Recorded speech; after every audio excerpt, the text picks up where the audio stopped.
ಕೋಟಿ ನಗದು ಸಿಕ್ಕಿತ್ತಲ್ಲ. ಇದು ಯಾವ ದಾನ ಧರ್ಮ ಮಾಡಲಿಟ್ಟಂತ ದುಡ್ಡು ಹೇಳಿ ನನಗೆ? ಎಲ್ಲಿಯ ದುಡ್ಡದು? ಯೋಚನೆ ಮಾಡಬೇಕು. ನಿಮ್ಮ ದಾನ ಧರ್ಮ ಮಾಡುವಲ್ಲ. ಕಮಲ ರಾಮನ ಪಾದದಲ್ಲಿದ್ದರೆ ಚೆನ್ನ, ತೆನೆ ಹೊತ್ತ ಮಹಿಳೆ ಮನದಲ್ಲಿದ್ದರೆ ಚೆನ್ನ, ಗೂಂಡಾಗಿರಿ ಮಾಡುವ ಕೈ ಜೈಲಿನಲ್ಲಿದ್ದರೆ ಚೆನ್ನ. ಇದು ನನ್ನದು. ಗೂಂಡಾಗಿರಿ ಮಾಡುವ ಕೈ ಜೈಲಿನಲ್ಲಿದ್ದರೆ ಚಿನ್ನ. 48 ದಿವಸಗಳ ಡಿ ಕೆ ಶಿವಕುಮಾರ್ರೆ ತಿಹಾರ್ ಜೈಲಿನಲ್ಲಿದ್ದೀರಿ. ಈಗ ಮೋದಿಯ ಹೆಸರು ಹೇಳಿದರ ಗಂಡಂದರಿಗೆ ಊಟ ಹಾಕಬೇಡಿ ಅಂತ ಹೇಳಿದಂತಹ ಆಪಿನ ಅರವಿಂದ್ ಕೇಜ್ರಿವಾಲ್ ಜೈಲಲ್ಲಿದ್ದಾನೆ.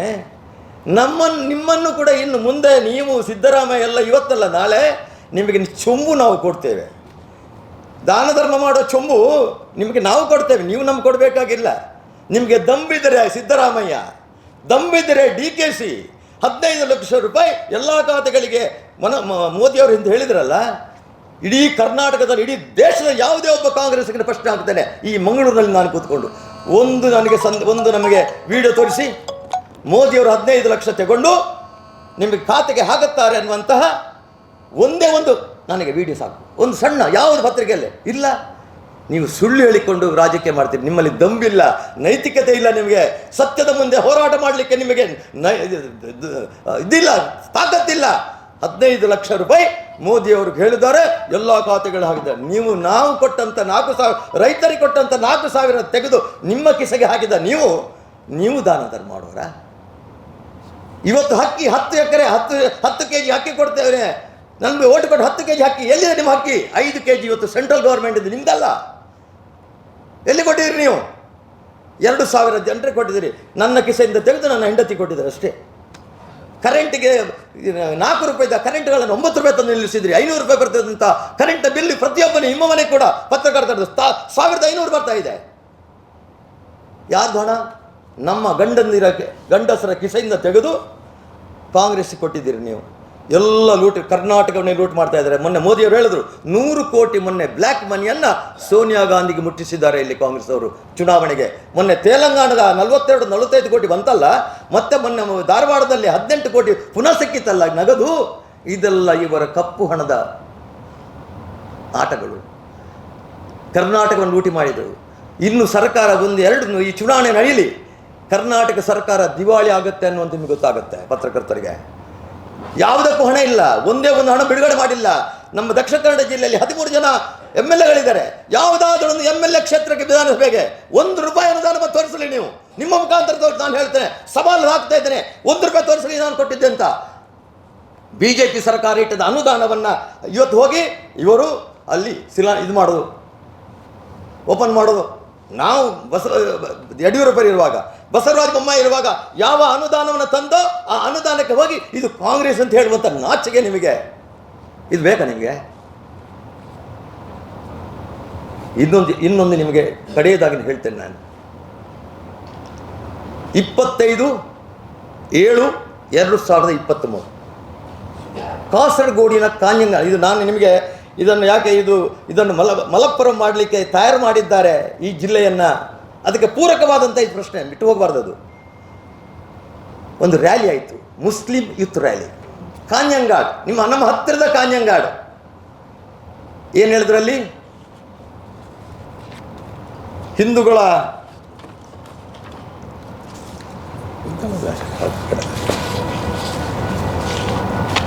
ನಾನು ಓದಿ ಹೇಳ್ತೇನೆ ನೋಡಿ. ಹಿಂದೂಗಳನ್ನು ದೇವಾಲಯದ ಮುಂದೆ ನೇಣಿಗೆ ಹಾಕುತ್ತೇವೆ. ಇದು ರ್ಯಾಲಿಯಲ್ಲಿ ಹಿಂದೂಗಳನ್ನು ಜೀವಂತ ದಹಿಸುತ್ತೇವೆ. ಇದು 25/7/2023 ಕೇರಳದ ಕಾಂಜಂಗಾಂಡಲ್ಲಿ ಮುಸ್ಲಿಂ ಲೀಗ್ನ ಯುವ ಸಂಘಟನೆಯಾದ ಮುಸ್ಲಿಂ ಯೂತ್ ಲೀಗ್ನಿಂದ ನಡೆದ ರ್ಯಾಲಿಯಲ್ಲಿ ಹೇಳಿದಂತಹ ಘೋಷಣೆ. ಮಣಿಪುರದಲ್ಲಿ ನಡೆಯುತ್ತಿರುವ ಹಿಂಸಾಚಾರದ ವಿರುದ್ಧ ಮುಸ್ಲಿಂ ಲೀಗ್ನಿಂದ ಹಮ್ಮಿಕೊಳ್ಳಲಾಗದ ರ್ಯಾಲಿಯಲ್ಲಿ ಸಂಪೂರ್ಣವಾಗಿ ಹಿಂದೂ ದ್ವೇಷವನ್ನು ತುಂಬಲಾಗಿತ್ತು. ರ್ಯಾಲಿಯನ್ನು ಹಿಂದೂಗಳ ವಿರುದ್ಧವಾಗಿ ಹಮ್ಮಿಕೊಳ್ಳಲಾಗಿತ್ತು.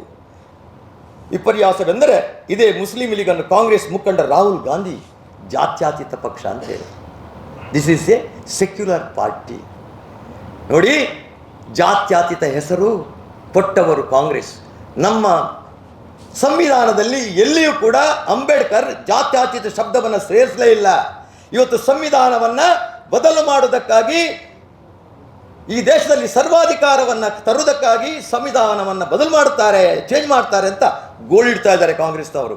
ನಾನು ಹೇಳ್ತಾ ಇದ್ದೇನೆ, ಒಂದು ವೇಳೆ ಸಂವಿಧಾನ ಬದಲು ಮಾಡ್ತಿದ್ರೆ 10 ವರ್ಷದಲ್ಲಿ ಮಾಡ್ಬೋಯ್ತಲ್ಲ. ನೀವು 98 ಬಾರಿ ಸಂವಿಧಾನವನ್ನು ತಿದ್ದು ಮಾಡಿದಿರಿ ಕಾಂಗ್ರೆಸ್. 59 ವರ್ಷದಲ್ಲಿ 58 ವರ್ಷ ನೀವು ಆಡಳಿತ ಮಾಡಿದ್ದೀರಿ. ಆ 58 ವರ್ಷದಲ್ಲಿ 98 ಬಾರಿ ಮಾಡಿದ್ದೀರಿ. ಕರ್ನಾಟಕವನ್ನು 5 ಸಲ ರಾಷ್ಟ್ರಪತಿ ರಾಷ್ಟ್ರಪತಿ ಇಲ್ಲಿ ಆಡಳಿತಕ್ಕೆ ತಂದಿದ್ದೀರಿ ನೀವು. ಉತ್ತರ ಪ್ರದೇಶ ತಂದಿದ್ದೀರಿ.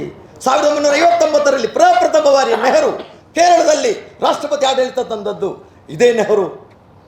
ತಿದ್ದುಪಡಿ ಮಾಡಿದರು, ನಾವು ಮಾಡೋದಿಲ್ಲ. ಆದರೆ ಈ ಸಂವಿಧಾನ, ಅಂಬೇಡ್ಕರ್ ಸಂವಿಧಾನ ಎಷ್ಟು ಬಲ ಇದೆ ಅಂತ ಹೇಳಿದರೆ, ಕಾಂಗ್ರೆಸ್ಸನ್ನು ಮಣ್ಣು ಮುಕ್ಕಿಸಿದೆ ಇದೇ ಸಂವಿಧಾನ. ನಾವು ಬದಲು ಮಾಡ್ತೀರಾ? ನೀವು ಭಾರತವನ್ನು 5 ತುಂಡು ಮಾಡಿದಿರಿ. ಉತ್ತರ ಪ್ರದೇಶ, ಪಶ್ಚಿಮ ಭಾರತ, ಪೂರ್ವ ಭಾರತ, ಮಧ್ಯ ಭಾರತ, ದಕ್ಷಿಣ ಭಾರತ ಅಂತ ಮಾಡಿದಿರಿ. ಇದು ಮಾಧ್ಯಮದವರು ಯೋಚನೆ ಹೇಳಬೇಕಾಗಿದೆ. ನಮ್ಮ ದೇಶದ ಪ್ರಶ್ನೆ ಇದು. ಭಾರತ ಇವತ್ತು ಈ ಚುನಾವಣೆ ಲೋಕ ಕಲ್ಯಾಣಕ್ಕಾಗುವಂಥ ಮತ್ತು ದೇಶದ ಕಲ್ಯಾಣಕ್ಕಾಗಿ ನಡೆಯುವಂಥ ಚುನಾವಣೆ. ಈ ದೇಶವನ್ನು ತುಂಡು ಮಾಡತಕ್ಕಂಥವರಿಗೆ ಉತ್ತರ ಕೊಡ್ತಕ್ಕಂಥ ಚುನಾವಣೆ. ದೇಶ ವಿರೋಧಿ, ರಾಮನ ವಿರೋಧಿ, ಕೃಷ್ಣನ ವಿರೋಧಿ, ಹಿಂದೂ ವಿರೋಧಿ, ಸನಾತನ ವಿರೋಧಿ. ಇವತ್ತು ಸನಾತನ ಧರ್ಮವನ್ನು ಕೊರೋನಾಗೆ ಹೋಲಿಸಿದಂತಹ, ಮಲೇರಿಯಾಗೆ ಹೋಲಿಸಿದಂತಹ, ಕ್ಯಾನ್ಸರ್ಗೆ ಹೋಲಿಸಿದಂತಹ, ಡೆಂಗ್ಯೂ ಜ್ವರಕ್ಕೆ ಹೋಲಿಸಿದಂತಹ DMK ಜೊತೆ ಯಾರು ರಾಜ್ಯಕ್ಕೆ ಒಪ್ಪಂದ ಮಾಡಿಕೊಂಡಿದ್ದು? ಇದೇ ಕಾಂಗ್ರೆಸ್ಸು, ಇದೇ ರಾಹುಲ್ ಗಾಂಧಿ. ಈ ದೇಶದ ಉಸಿರು ಹಿಂದುತ್ವ, ಈ ದೇಶದ ಉಸಿರು ರಾಮ. ನಾವು BJP ಇದು ಮುಸ್ಲಿಂ ವಿರೋಧಿಗಳಲ್ಲ, ಕ್ರೈಸ್ತ ವಿರೋಧಿಗಳಲ್ಲ. ವಿರೋಧಿಗಳಾಗುತ್ತಿದ್ದರೆ ಮೊನ್ನೆ ಕತಾರ್ನಲ್ಲಿ 8 ಜನ ನಿವೃತ್ತ ನೇವಲ್ ಅಧಿಕಾರಿಗಳನ್ನು ಗಲ್ಲಿಗೇರಿಸಿದ್ರು ಇಸ್ರೇಲ್ನ ಗುಪ್ತಚರರಂತ ಆಧಾರದ ಮೇಲೆ. ಅರಬ್ ದೇಶದ ಹಿಸ್ಟ್ರಿಯಲ್ಲಿ, ಚರಿತ್ರೆಯಲ್ಲಿ ಮರಣದಂಡನೆ ಆದ ಒಬ್ಬನೇ ಒಪ್ಪಿಗೆ ಮುಕ್ತಗೊಂಡಂಥ ಪ್ರಶ್ನೆ ಇಲ್ಲ. ಅದನ್ನು ಭಾರತದ ವಿದೇಶಾಂಗ ನೀತಿ ಎಷ್ಟು ಅದ್ಭುತ ಶಕ್ತಿಯಲ್ಲಿದೆ ಅನ್ನೋದಕ್ಕೆ ಮೋದಿ ಆ 8 ಜನವರನ್ನು ಬಿಡಿಸಿ ಭಾರತಕ್ಕೆ ವಾಪಸ್ ತಂದಿರೋದನ್ನು ನಾನು ನೆನಪಿಸ್ತಾ ಇದ್ದೇನೆ. ಅಷ್ಟೇ ಅಲ್ಲ, ಅಬುದಾಬಿಯಲ್ಲಿ ಒಬ್ಬ ಹಿಂದೂ ಹರೀಶ್ ದೇವಾಡಿಗನ್ ಅಂತವನು, ನಮ್ಮ ಯಜಮಾಡಿಯವನು, ಸತ್ಯನಾರಾಯಣ ಪೂಜೆ ಮಾಡಿದ ಅನ್ನುವಂಥ ಒಂದು ಕಾರಣಕ್ಕೆ 9 ತಿಂಗಳ ಜೈಲಿನಲ್ಲಿ ಹಾಕಿದರು. ಅದೇ ಅಬುದಾಬಿಯಲ್ಲಿ ಅವರು ಅಲ್ಲಾಹು ಅಕ್ಬರ್ ಅಂತ ಹೇಳಿದ್ರೆ ಅಲ್ಲಾಹ್ ಒಬ್ಬರೇ ದೇವರು, ಬೇರೆ ಯಾವ ದೇವರನ್ನು ಅವರು ನಂಬುವುದಿಲ್ಲ. ಅಂಥ ಊರಿನಲ್ಲಿ, ಕಟ್ಟ ಮುಸ್ಲಿಂ ಕಂಟ್ರಿಯಲ್ಲಿ 27 ಎಕರೆ ಜಾಗವನ್ನು ಸ್ವಾಮಿ ನಾರಾಯಣ ಮಂದಿರದವರಿಗೆ ತೆಗೆಸಿ 900 ಕೋಟಿ ರೂಪಾಯಿಯಲ್ಲಿ ಅದನ್ನು ಉದ್ಘಾಟನೆ ಮಾಡಿ, ಅಲ್ಲಿನ ಎಲ್ಲ UAEಯ ಎಲ್ಲ ದೊರೆಗಳನ್ನು ಕರೆಸಿ ಅವರ ಸಮ್ಮುಖದಲ್ಲಿ ರಾಮ ಮಂದಿರವನ್ನು ಅಲ್ಲಿಯ ವೀರ ನಾರಾಯಣ ಸ್ವಾಮಿಯನ್ನು ಉದ್ಘಾಟನೆ ಮಾಡಿ ಜೈ ಶ್ರೀರಾಮ್ ಅಂತ ಹೇಳಿಸಿದಂಥ ಒಬ್ಬ ತಾಕತ್ತಿರತಕ್ಕಂಥ ಒಬ್ಬ ಸಂತ ರಾಜರ್ಷಿ ಯಾರು ಅಂತ ಕೇಳಿದ್ರೆ ನಮ್ಮ ದೇಶದ ಪ್ರಧಾನಿ ಹೆಮ್ಮೆ ಪಡಬೇಕಾದಂಥದ್ದು. ಇವತ್ತು ರಾಮ ಮಂದಿರಕ್ಕೆ ವಿರೋಧ ಮಾಡಿದವರು ಯಾರು? ಇದೇ ಕಾಂಗ್ರೆಸ್ಸಿಗರು. 23 ಅಫಿದಾವಿತ್ಗಳನ್ನು ಹಾಕಿದ್ದಾರೆ ಕೋರ್ಟಿಗೆ. ಇದೇ ಕಪಿಲ್ ಸಿಬಲ್ ಮತ್ತು ರಾಜೀವ್ ಧವನ್ ಅನ್ನುವಂಥ BJPಯವರ 23 ವಕೀಲರು ಮಾಡಿದ್ದಾರೆ. ಇಲ್ಲಿ ಯಾವ ಕಾಲಕ್ಕೆ ಆಗಬಾರ್ದು. ಕಪಿಲ್ ಸಿಬಲ್ ಹೇಳಿದ, ರಾಮ ಮಂದಿರ ಆದರೆ ನಾನು ಸುಸೈಡ್ ಮಾಡಿಕೊಳ್ತೇನೆ ಅಂತ. ಸುಸೈಡ್ ಮಾಡಿಕೊಂಡಿದ್ದಾರೆ. ಅವರು ಕಾಂಗ್ರೆಸ್ ಬಿಟ್ಟು ಈಗ SP ರಾಜ್ಯಸಭಾ ಮೆಂಬರ್ ಆಗಿದ್ದಾರೆ. ಅಂದರೆ ಇಲ್ಲಿ ಹಾಕಿದರೆ ಆತ್ಮಹತ್ಯೆ ಮಾಡಿಕೊಳ್ಳಬೇಕು. SP ಸೇರಿದರೆ ಪ್ರಶ್ನೆ ಇಲ್ಲಲ್ಲ. ಅದು ನಾನು ಕಾಂಗ್ರೆಸ್ನಲ್ಲಿದ್ದಾಗ ಹೌದು, ಈಗ SP ಸೇರಿದ್ದೇನೆ, ನಾನು ಆತ್ಮಹತ್ಯೆ ಮಾಡಿಕೊಳ್ಳೋ ಪ್ರಶ್ನೆ ಬರುವುದಿಲ್ಲ ಅಂತ ಹೇಳಿದ್ದೇನೆ ಕಪಿಲ್ ಸಿಬಲ್. ಎಂಥ ಸ್ವಾಮಿ ಇದು? ಇವತ್ತು ಭಾರತ ಉಳಿಬೇಕು. ಮೋದಿ ಭಾರತ ಅಂದರೆ ಏನು? ರಾಹುಲ್ ಭಾರತ ಅಂದರೆ ಏನು?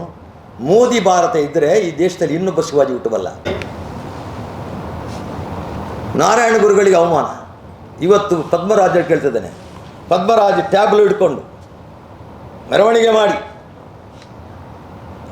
BJPಯವರು ನಾರಾಯಣ ಗುರುಗಳಿಗೆ ಏನೂ ಮಾಡಿಲ್ಲ, ನಿಗಮ ಮಾಡಿಲ್ಲ, ಏನು ಅನುದಾನ ಕೊಟ್ಟಿಲ್ಲ ಅಂತ ಕೇಳಿದ್ರಲ್ಲ. ನಿಗಮ ಮಾಡಿದ್ದು ಭಾರತೀಯ ಜನತಾ ಪಾರ್ಟಿ. 2 ಜನ ಮಂತ್ರಿಗಳನ್ನು ಕೊಟ್ಟದ್ದು, ಅದು ಕೂಡ ಒಂದು ಸೋಷಿಯಲ್ ವೆಲ್ಫೇರ್, ಮತ್ತೊಂದು ಇಂಧನ ಸಚಿವರು ಮಾಡಿತ್ತು. ನಿಗಮಕ್ಕೆ ಮಾಡಿದ್ದಾರೆ. ನಿಗಮವನ್ನು ನನಗೂ ನಿಗಮ ಕೊಟ್ಟಿದ್ದಾರೆ, ರವಿಶಂಕರ್ಗೂ ಕೊಟ್ಟಿದ್ದಾರೆ, ಹಾಲಪ್ಪನವರಿಗೆ ಕೊಟ್ಟಿದ್ದಾರೆ. ನೀವು ಎಲ್ಲಿ ಕೊಟ್ಟಿದ್ದೀರಿ ಹೇಳಿ ನನಗೆ, ಒಂದೇ ಒಂದು ಹೇಳಿ. ಅಷ್ಟು ಬೇಡ. ನೀವು ದಿವಸ ಅಷ್ಟು ನಮ್ಮ BJP ಮೇಲೆ ಹರಿಹಾಯ್ದ್ರಲ್ಲ, ಆಕ್ರೋಶ ಬೆಳೆದ್ರಲ್ಲ. ಈಗ ನಿಮಗೆ ಹೇಳ್ತೇನೆ, ಇದೇ ಕಾಂಗ್ರೆಸ್ ಮೊನ್ನೆ ಬಜೆಟ್ಟಿನಲ್ಲಿ ನಾರಾಯಣ ಗುರು ನಿಗಮಕ್ಕೆ 1 ರೂಪಾಯಿ ಕೊಟ್ಟಿಲ್ಲ, ಸಿಂಗಲ್ ರೂಪಾಯಿ ಕೊಟ್ಟಿಲ್ಲ. ಆದರೆ ಇದೇ ಸಿದ್ದರಾಮಯ್ಯ, ಇದೇ DKಶಿ ಮಂಗಳೂರಿನಲ್ಲಿ ಹಜ್ ಭವನದ ನಿರ್ಮಾಣಕ್ಕೆ 10 ಕೋಟಿ ಕೊಟ್ಟಿದ್ದಾರೆ. ಎಷ್ಟು? 10 ಕೋಟಿ. ರಾಜ್ಯದ ವಕ್ಫ್ ಆಸ್ತಿಗಳ ರಕ್ಷಣೆಗೆ 100 ಕೋಟಿ ಕೊಟ್ಟಿದ್ದಾರೆ. ಮುಸ್ಲಿಂ ಮಹಿಳಾ ಸ್ವಸಹಾಯ ಗುಂಪು ರಚನೆಗೆ 10 ಕೋಟಿ ಕೊಟ್ಟಿದ್ದಾರೆ. ಮೌಲಾನಾ ಆಜಾದ್ ಶಾಲೆ ನಿರ್ಮಾಣಕ್ಕೆ 100 ಕೋಟಿ ಕೊಟ್ಟಿದ್ದಾರೆ. ಅಲ್ಪಸಂಖ್ಯಾತ ಅಭಿವೃದ್ಧಿ ನಿಗಮಕ್ಕೆ 393 ಕೋಟಿ ಕೊಟ್ಟಿದ್ದಾರೆ. ಅಲ್ಪಸಂಖ್ಯಾತ ಉದ್ಯಮಿಗಳ ಕೈಗಾರಿಕಾ ಅಭಿವೃದ್ಧಿಗೆ KSFCಯಿಂದ ಮೂಲಕ 10 ಕೋಟಿ ಕೊಟ್ಟಿದ್ದಾರೆ. ಕ್ರೈಸ್ತ ಸಮುದಾಯಕ್ಕೆ 200 ಕೋಟಿ ಕೊಟ್ಟಿದ್ದಾರೆ. ಯಾರು ಬಿಲ್ ಅವರನ್ನು ಅವಹೇಳನ ಮಾಡಿದ್ದು? ಯಾರು ಬಿಲ್ ಅವರನ್ನು ನಿರ್ಲಕ್ಷ್ಯ ಮಾಡಿದ್ದು? ಯಾರು ನಾರಾಯಣ ಗುರುಗಳಿಗೆ ಅವಮಾನ ಮಾಡಿದ್ದು? ನಾರಾಯಣ ಗುರು ವಸತಿ ಶಾಲೆಯನ್ನು ದಕ್ಷಿಣ ಕನ್ನಡ ಜಿಲ್ಲೆಯಲ್ಲಿ ಕೊಟ್ಟದ್ದು ನಮ್ಮ ಬಂಟ್ವಾಳದ ಪೂಂಜಾಲ್ಕಟ್ಟೆಯಲ್ಲಿ ವಸತಿ ಶಾಲೆ. ಇವತ್ತಿಗೂ ಶಾಲೆಯ BJP ಹೋದ ನಂತರ ₹1 ಸಂಬಳ ಅದರ ಬಾಡಿಗೆಗೆ ಹಣ ಕೊಡ್ತಾ ಇಲ್ಲ. ಇವರು ಇಷ್ಟವರೆಗೆ ಕೊಟ್ಟಿಲ್ಲ. ಎಂಥ ದುರಂತ! ಶಾಲೆಯನ್ನು ಮುಚ್ಚಬೇಕಾದಿತ್ತು. ಕೋಟಿ ಚೆನ್ನೈ ಅಗ್ನಿವೀರರ ಸೈನಿಕ ತರಬೇತಿ ಶಾಲೆಯನ್ನು ಕೋಟ ಶ್ರೀನಿವಾಸ ಪೂಜಾರಿ ಅವರು ಉಡುಪಿಯಲ್ಲಿ ಮಾಡಿದರು. ಅದು ಮುಚ್ಚುವ ಪರಿಸ್ಥಿತಿ ಆಗ್ತಾ ಇದೆ. ಅಂದರೆ ಬಿಲ್ ಅವರ ಯಾವುದೇ ಇದ್ದರೂ ಕೂಡ ಅದನ್ನು ಮುಚ್ಚಬೇಕು ಅನ್ನುವಂಥದ್ದು ಕಾಂಗ್ರೆಸ್ ನೀತಿ. ಆದರೆ ಓಟು ನಿಮಗೆ ಬಿಲ್ ಅವರದ್ದು ಬೇಕು.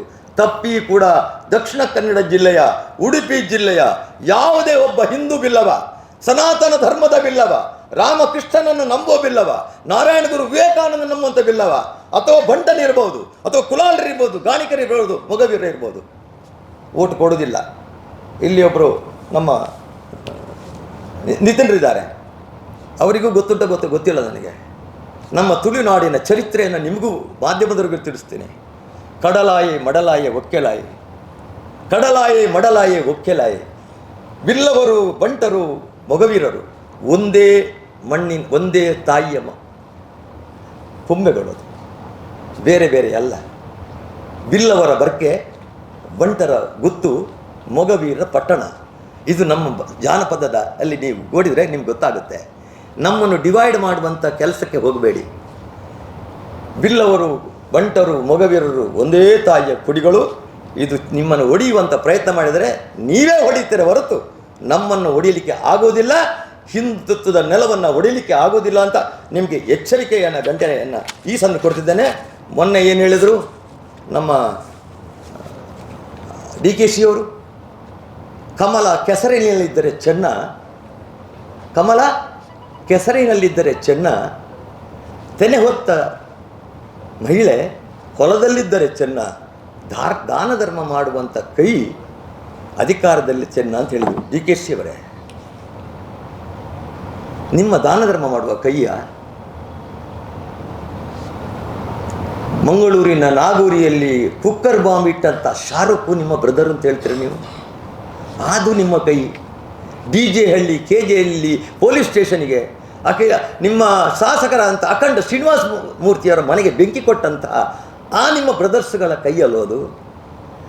ಇಲ್ಲಿ ಪ್ರವೀಣ್ ನೆಟ್ಟಾರನನ್ನು ಕೊಂದಂಥ ಕೈ, ಶಿವಮೊಗ್ಗದಲ್ಲಿ ಹರ್ಷನನ್ನು ಕೊಂದಂಥ ಕೈ, ಮೂಡಿಬುದ್ರೆಯಲ್ಲಿ ಪ್ರಶಾಂತನನ್ನು ಕೊಟ್ಟಂಥ ಕೈ, ಇವತ್ತು ಹುಬ್ಬಳ್ಳಿಯ ನೇಹಾ ಹಿರೇಮಠವನ್ನು ಕೊಂದಂಥ ಕೈಯಲ್ವಾ ನಿಮ್ಮದು?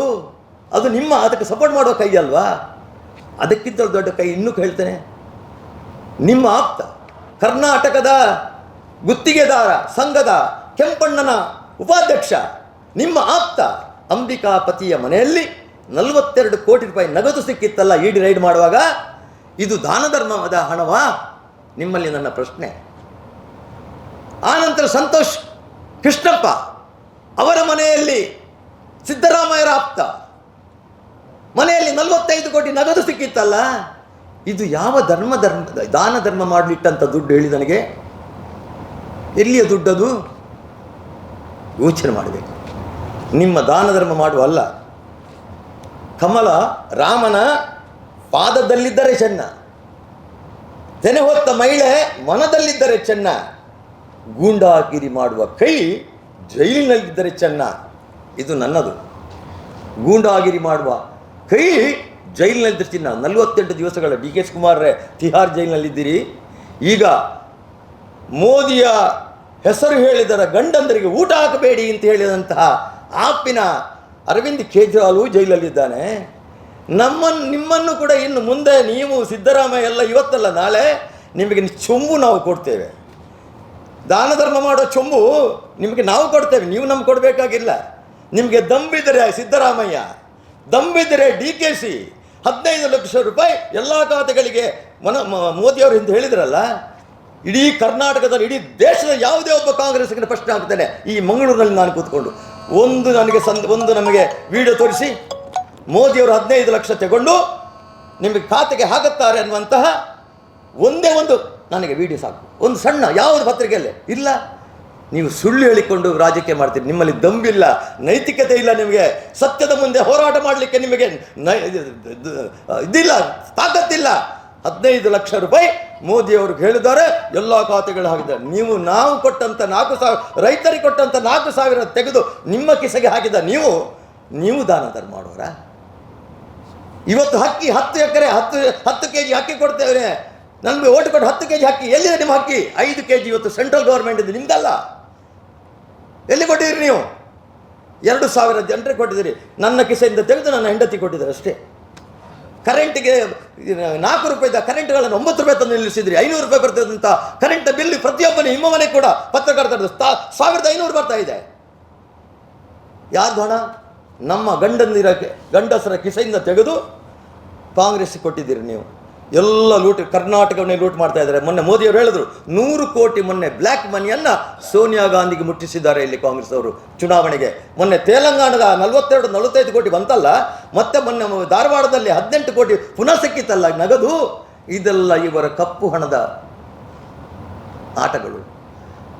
ಕರ್ನಾಟಕವನ್ನು ಲೂಟಿ ಮಾಡಿದರು. ಇನ್ನು ಸರ್ಕಾರ ಈ ಚುನಾವಣೆ ನಡೆಯಲಿ, ಕರ್ನಾಟಕ ಸರ್ಕಾರ ದಿವಾಳಿ ಆಗುತ್ತೆ ಅನ್ನುವಂಥ ನಿಮಗೆ ಗೊತ್ತಾಗುತ್ತೆ. ಪತ್ರಕರ್ತರಿಗೆ ಯಾವುದಕ್ಕೂ ಹಣ ಇಲ್ಲ, ಒಂದೇ ಒಂದು ಹಣ ಬಿಡುಗಡೆ ಮಾಡಿಲ್ಲ. ನಮ್ಮ ದಕ್ಷಿಣ ಕನ್ನಡ ಜಿಲ್ಲೆಯಲ್ಲಿ 13 ಜನ MLAಗಳಿದ್ದಾರೆ. ಯಾವುದಾದ್ರೂ ಒಂದು MLA ಕ್ಷೇತ್ರಕ್ಕೆ ವಿಧಾನಸಭೆಗೆ 1 ರೂಪಾಯಿ ಅನುದಾನ ತೋರಿಸಲಿ. ನೀವು ನಿಮ್ಮ ಮುಖಾಂತರ ನಾನು ಹೇಳ್ತೇನೆ, ಸವಾಲು ಹಾಕ್ತಾ ಇದ್ದೇನೆ, 1 ರೂಪಾಯಿ ತೋರಿಸಲಿ ನಾನು ಕೊಟ್ಟಿದ್ದೆ ಅಂತ. BJP ಸರ್ಕಾರ ಇಟ್ಟದ ಅನುದಾನವನ್ನು ಇವತ್ತು ಹೋಗಿ ಇವರು ಅಲ್ಲಿ ಇದು ಮಾಡೋದು, ಓಪನ್ ಮಾಡೋದು. ನಾವು ಯಡಿಯೂರಪ್ಪರು ಇರುವಾಗ, ಬಸವರಾಜ ಬೊಮ್ಮಾಯಿ ಇರುವಾಗ ಯಾವ ಅನುದಾನವನ್ನು ತಂದೋ ಆ ಅನುದಾನಕ್ಕೆ ಹೋಗಿ ಇದು ಕಾಂಗ್ರೆಸ್ ಅಂತ ಹೇಳುವಂಥ ನಾಚಿಕೆ ನಿಮಗೆ ಇದು ಬೇಕಾ? ನಿಮಗೆ ಇನ್ನೊಂದು ನಿಮಗೆ ಕಡೆಯದಾಗಿ ಹೇಳ್ತೇನೆ ನಾನು. 25/7/2023 ಕಾಸರಗೋಡಿನ ಕಾಂಜಂಗ, ಇದು ನಾನು ನಿಮಗೆ ಇದನ್ನು ಯಾಕೆ ಇದನ್ನು ಮಲಪ್ಪುರಂ ಮಾಡಲಿಕ್ಕೆ ತಯಾರು ಮಾಡಿದ್ದಾರೆ ಈ ಜಿಲ್ಲೆಯನ್ನು, ಅದಕ್ಕೆ ಪೂರಕವಾದಂಥ ಈ ಪ್ರಶ್ನೆ ಬಿಟ್ಟು ಹೋಗಬಾರ್ದು. ಅದು ಒಂದು ರ್ಯಾಲಿ ಆಯಿತು, ಮುಸ್ಲಿಂ ಯೂತ್ ರ್ಯಾಲಿ, ಕಾಂಜಂಗಾಡ್, ನಮ್ಮ ಹತ್ತಿರದ ಕಾಂಜಂಗಾಡ್. ಏನು ಹೇಳಿದ್ರಲ್ಲಿ? ಹಿಂದೂಗಳ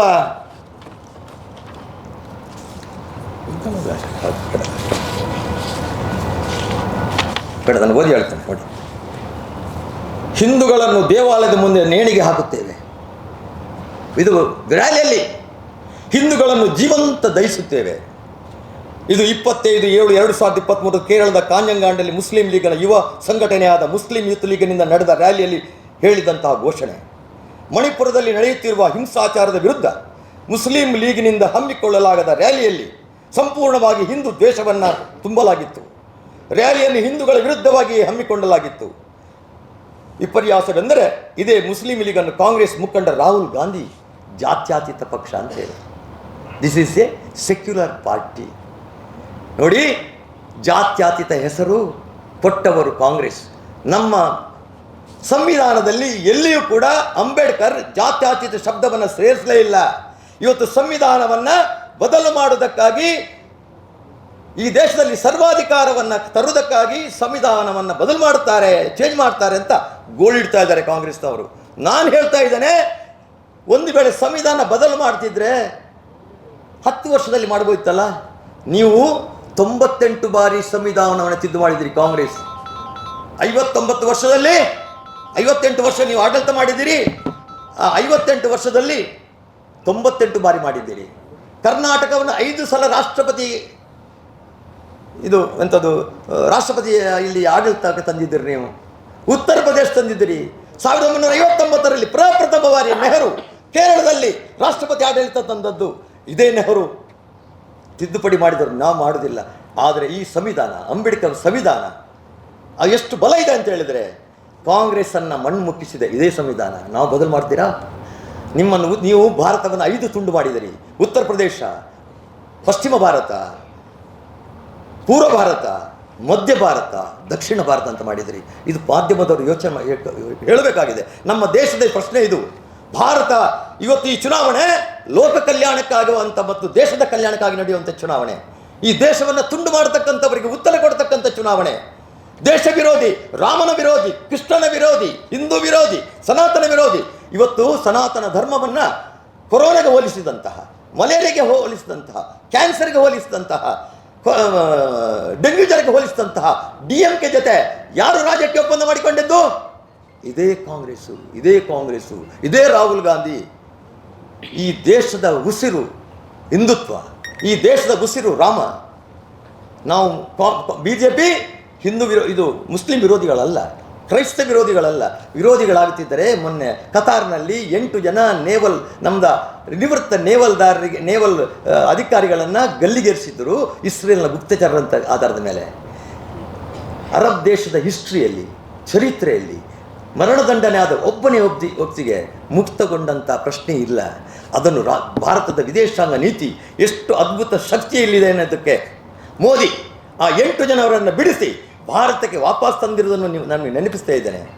ಅಷ್ಟೇ ಅಲ್ಲ, ಅಬುದಾಬಿಯಲ್ಲಿ ಒಬ್ಬ ಹಿಂದೂ ಹರೀಶ್ ದೇವಾಡಿಗನ್ ಅಂತವನು, ನಮ್ಮ ಯಜಮಾಡಿಯವನು, ಸತ್ಯನಾರಾಯಣ ಪೂಜೆ ಮಾಡಿದ ಅನ್ನುವಂಥ ಒಂದು ಕಾರಣಕ್ಕೆ 9 ತಿಂಗಳ ಜೈಲಿನ ಹಾಕಿದರು. ಅದೇ ಅಬುದಾಬಿಯಲ್ಲಿ ಅವರು ಅಲ್ಲಾಹು ಅಕ್ಬರ್ ಅಂತ ಹೇಳಿದ್ರೆ ಅಲ್ಲಾಹ್ ಒಬ್ಬರೇ ದೇವರು, ಬೇರೆ ಯಾವ ದೇವರನ್ನು ಅವರು ನಂಬುವುದಿಲ್ಲ.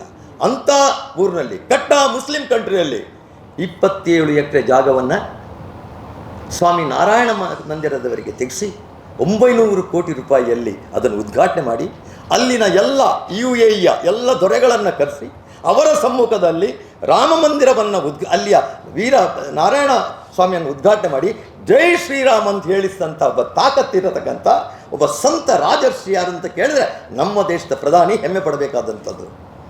ಇವತ್ತು ರಾಮ ಮಂದಿರಕ್ಕೆ ವಿರೋಧ ಮಾಡಿದವರು ಯಾರು? ಇದೇ ಕಾಂಗ್ರೆಸ್ಸಿಗರು. 23 ಅಫಿದಾವಿತ್ಗಳನ್ನು ಹಾಕಿದ್ದಾರೆ ಕೋರ್ಟಿಗೆ. ಇದೇ ಕಪಿಲ್ ಸಿಬಲ್ ಮತ್ತು ರಾಜೀವ್ ಧವನ್ ಅನ್ನುವಂಥ BJPಯವರ 23 ವಕೀಲರು ಮಾಡಿದ್ದಾರೆ. ಇಲ್ಲಿ ಯಾವ ಕಾಲಕ್ಕೆ ಆಗಬಾರ್ದು. ಕಪಿಲ್ ಸಿಬಲ್ ಹೇಳಿದ, ರಾಮ ಮಂದಿರ ಆದರೆ ನಾನು ಸುಸೈಡ್ ಮಾಡಿಕೊಳ್ತೇನೆ ಅಂತ. ಸುಸೈಡ್ ಮಾಡಿಕೊಂಡಿದ್ದಾರೆ.